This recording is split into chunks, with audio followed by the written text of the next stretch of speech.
What's going on, everybody? This is Randall Barnes, the founder of HBCU Pulse and the host of HBCU Pulse Radio in the building. And let's talk about USC's Majorette Dance Team again for the second week. And literally, we did a video about this a week ago that got 14,000 views as I say this, and thank you for watching.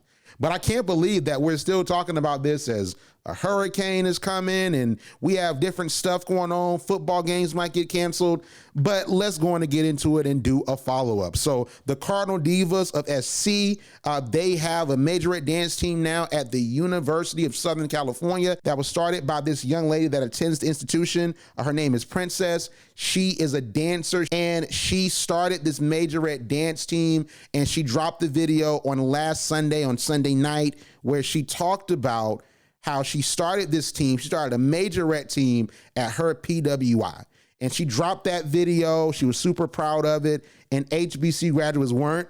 We didn't like it. And there was a big discussion about it that started an HBCU versus PWI debate that lasted nearly the whole entire week, primarily because HBCU graduates, students, alum, and stakeholders, how we felt is that we want to safeguard our culture and make sure we're not erased from our culture. And we were like, hey, like, you're saying you started this dance team at your institution, and we felt as if, hey, HBCUs aren't being cited. Like, where's the attention for HBCUs? Like, where's the respect for the SWAC who's been doing this for hundreds of years? Where's the respect for Southern's dance team that has an ESPN show, Why Not Us Southern Dance? Where's the respect for Alcorn's dance team? Where's the respect for Alabama State's dance team? Where's the respect for these dance teams that have been doing this for years, right? And that wasn't given, and people weren't talking about that. And that's why HBCU students, alumni, stakeholders, that's why we felt away. So we got this video to get 3 million views, and all of us talking about it, the debate, the back and forth, the disingenuous talking points, it helped her get attention. And it helped the school's Majorette team get attention. Of course, you had Coach D, who is a Jackson State University alumnus. And of course, she showed Princess love and offered to come out and train them. And I said, listen, we got Coach D to go and help them out. And Coach D is the gatekeeper. She is an HBCU alum. So Coach D is the right one to go out there and get them going. I'm a big fan of Coach D. Jackson State University, stand up out here, right? So also she got a lot of media mentions, media attention. People were talking about it all over the media, all over YouTube. And on top of that, they were on Sports Center, and we found out Jennifer Hudson's new show, that she just premiered a new show earlier this month. The Jennifer Hudson Show featured the Cardinal Divas of SC. So Jennifer Hudson invited them on. She did 3 segments with them. She did a segment where they danced the chopper style. Then she did an interview with them. Then at the end of the show, they ended off the show teaching Jennifer Hudson some Majorette moves, and Jennifer Hudson was getting down to chopper style at the end of the show. I watched the whole entire thing, and I saw the tweets that were like, oh, this is why HBCU alum are mad. You know, the UNC Majorette team is about to be on national television, and HBCUs didn't get that love. And I want to say this, Jennifer Hudson just started her show. Jennifer Hudson did showcase the Fisk University gymnastics team a couple weeks ago. I think it was one of her first shows. So she did show love to HBCUs. Also, in the episode, she did address with them the whole entire controversy around why people were upset. They didn't gloss over it. And the young women did attribute Majorette style to HBCUs. They didn't deep dive and go in depth on it. And you shouldn't have expected them to. It's Jennifer Hudson's show. It's a daytime talk show. It's supposed to be positive and happy. Look at the set. Look at the lighting. It's beautiful. It's beautiful. It just seems perfect in that room. So, of course, they weren't going to talk about how we feel, how the HBCU community feel about what's going on. Of course, that's not going to happen. And my thing is that I want to say this again. Clearly, I support Princess. I think what she did is great. I'm proud of her because I know it had to be hard to make that team at our institution, not just trying to get it started, but even mentally feeling as if she was the right person to do that. And she made it happen. And all of the young women on that team, they believe in her. They support her. She's doing her thing. And I think in general, HBCU alums support that young lady. But what we were going against, and what I even talked about on last week, was a lot of disingenuous talking points about HBCUs that a lot of folks were saving up. They had it in their drafts, and then they let the clip go when they saw HBCU alum getting mad over something. That was what we were upset at. And it was a whole bunch of, oh, well, y'all schools got mold, and oh, y'all can't house y'all students. Oh, y'all can't do this and that. And that was the thing that we were upset about, is that it was a bunch of disingenuous talking points that were easy to debunk. And I debunked some of them last week. The big thing with HBCU alum and why we feel away and why some people feel away about Jennifer Hudson putting the young women on is that this is a style that is typical at HBCUs. Literally, as I record this, it is Tuesday. On Saturday, you had Majorette teams in the SWAC that were doing their thing. And we do this. We've done this for years. And you have this young lady that started this team at USC, and now the oxygen and the attention is going over there when HBCUs been doing this for a minute. Beyonce's whole entire Get Down with Homecoming was based on Black Greek life and also Majorette dance. And we're not even getting to the nitty gritty of the history of Majorette dancing and how it came about at HBCUs and how it's derivative of African dance. We're not talking about that. And I think that that is the part that really is enraging HBCU alum. Because what I saw from a lot of these debates and a lot of these discussions is that simply people don't understand where we're coming from. And I think we're right for defending what we believe is an integral part of our culture, and also defending why HBCUs are still relevant. Because I also saw a lot of folks saying, well, we don't need HBCUs anymore. HBCUs were because Black folks couldn't go to white schools. When people are negating the fact that HBCUs have been relevant at every point in time in our history, from back before slavery was officially abolished to now doing the Black Lives Matter movement, HBCUs have always and forever been relevant. It was so many dangerous, disingenuous talking points that speak against HBCUs, and that's what inflamed the debate. And it was some folks that were mad at Princess, they were wrong, but that's what inflamed the debate more than anything. I said this last week.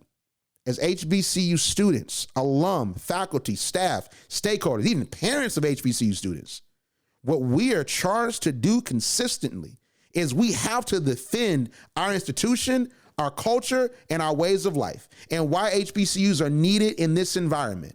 And when we see this team get started, and we don't even see a homage to HBCUs where this style comes from, it makes it feel like we're being erased. And that is where a lot of the frustration comes from.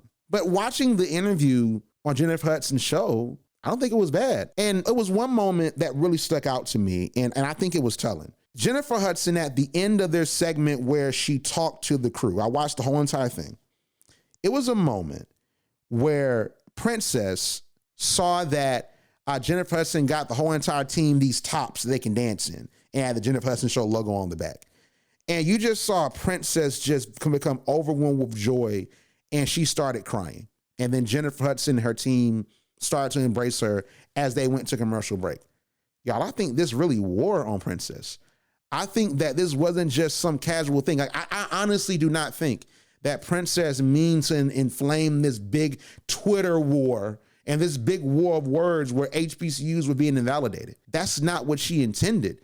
She wanted to create a safe space at her institution, and she did that, and she did it well. Those young women are great dancers, and they did their thing on Jennifer Hudson's show. And that spoke to me, because I think caught up in the talking points is a young lady that was trying her best to find her space at an institution where she doesn't have her own space, where she wants to dance, and she didn't see a place where she could dance the way she wanted to. We can say, well, she could have gone to an HBCU, but she's at University of Southern California. So I think that maybe we took this too far. And I don't think it's just the HBCUs. And I think we had to defend our stuff. And I don't disregard that.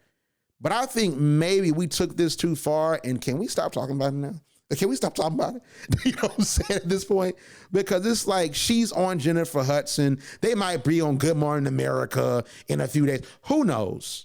But at the end of the day, we need to applaud this young lady. We need to once again let the folks know the HBCUs are here. We will always and forever be relevant, and we will safeguard and gatekeep our culture. And there's nothing wrong with that, because we have to gatekeep what we do at our institutions.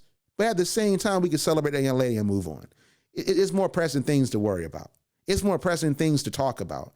And I just think that as HBCU alum, we cannot rely on the dominant culture, the dominant society, and these national media companies that are primarily white owned and white operated. We can't rely on them to promote our institutions, because they're not going to do it the right way. They're not going to do it with integrity. They're not going to put the care into it that we will. That's why we have to use our platforms to give our institutions and our culture shine.